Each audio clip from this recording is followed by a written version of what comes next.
টাকা কার কাছে ধার নিয়েছিল কি কি করেছিল আমরা ওটা বলতে পারবো না।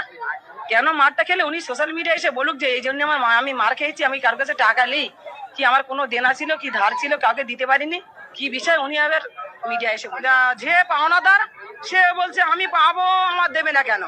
তাও এটাও খবর আসেছে যে উনি বলেছে যে রফিকুল বলেছে যে সওগাত মোল্লার কাছে যাব, তারাও এটা বলেছে যে সওগাত মোল্লা আসুক, আমি তো পাওনাদার, আমি ওর কাছে চাতেই পারি, আমি কেন যাবো না ওর কাছে টাকা।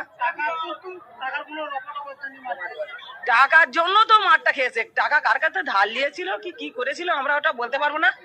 কেন মারটা খেলে উনি সোশ্যাল মিডিয়া এসে বলুক যে এই জন্য আমি মার খেয়েছি, আমি কার কাছে টাকা নেই, কি আমার কোনো দেনা ছিল কি ধার ছিল কাউকে দিতে পারিনি, কি বিষয় উনি আবার যে ভেবে মারা হয়েছে সে মারার কোনো তুলনা নেই, সে মারার কোনো দাম নেই। একটা লোক ওকে ঠেকাতে যায়নি, কেন যায়নি বলছে যে না ওকে ও এরকম বিচ্ছিরি ভাষা দিচ্ছে হলো ওর একটু মারার দরকার, ওকে কেউ গিয়ে সাপোর্টার করার দরকার নেই, একটু ভালো করে ওরে ধোলাই পালিশ ভালো করে করি আমরা। রাস্তায় ফেলেই ওকে মারধর করেছে, আমাদের কানে তো সব আমরা শুনতে পাচ্ছি, আমরা তো দেখতে পাচ্ছি যে কি অবস্থায় আমার জন্য ও মারার জন্য গাল খিস্তি কি বিচ্ছিরি বিচ্ছিরি ভাষা বলেছিল। আজকে তো সারা জনগণ দেখুক, এই ভিডিওটা সবাইকে শেয়ার করে দিয়ে দাও যে ও গত 19 তারিখে রাত্রেবেলা বেধড়ক মার খেয়েছে বাস স্ট্যান্ডে, একদম ভুমরুর ওই মুখটাই। তা উনি কার এজেন্ট দিতে দেবে না, উনি নিজেই আজকের মার খাচ্ছে, কেউ নাকি গিয়ে পাশে দাঁড়াচ্ছে না।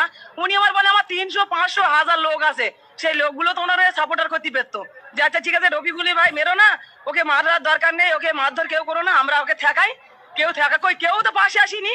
উনি কি টাকা দিয়ে মিডিয়ার সামনে ফুটেজ কাটছে, কি আপনার বক্তব্য, কি ধারণা আপনার? উনি একটা মিটিং করতে গিয়ে মনে হয় কিছু খরচা করে ফেলেছিল, খরচা সেখানে মনে হয় করতে গিয়েছিল, খরচা করে আসে সে টাকাটা তুলতে পারছে না, এখন অন্য লোকের কাছে ধার লিখ আর ওর অন্য কারোর কাছে হাওলাত লিখ নিয়েছিল, তাকে টাকা দিতে পারছে না, সেই কারণে তাকে ধরে মারধর বেধড়ক মারধর করেছে।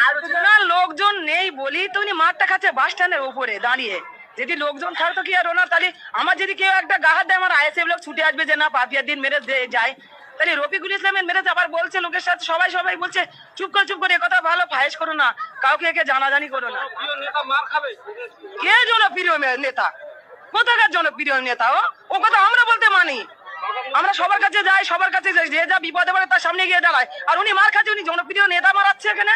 তিনি বলছেন তো যে আমার বিরুদ্ধে আমার বুথে 3 জনকে খাড়া করে দাঁড়া, সেখানে মার কাছে 3 জন আইএসএফ খাড়া করে দাঁড়াতে বলছিল না, ওনার বিরুদ্ধে কোনো মানুষ নেই অপশন বা উনি। তা কালকে যখন মার খাচ্ছিল তাহলে সেই লোকগুলো কোথায় গিয়েছে, যারা ওর যারা ট্যাকেল দিচ্ছিল, ওর যারা লোক রাখছিল সেই লোকগুলো কোথায় গিয়েছে, তার কালকে তো ঠেকাতেই পারতো ওনাকে ঠেকায়নি কেন, উনি তো মার খেয়েই গিয়েছে। আমি তো যেটা শুনেছি সবাই বলছে আমার সঙ্গে, আমার ফোন এসে রাত্রিবেলায় ফোন এসেছে যে এরকম খুব মারধর খেয়েছে, তা তারপরে ওনার মার খাবার এখনো কিছুই হয়নি। আমি মারবো না, আমার আইএসএফ ছেলেরা কেউ ওকে মারতে যাবে না, ও জনগণের হাতেই ও মার খেতে খেতে খেতে ওর জীবন শেষ হয়েছে।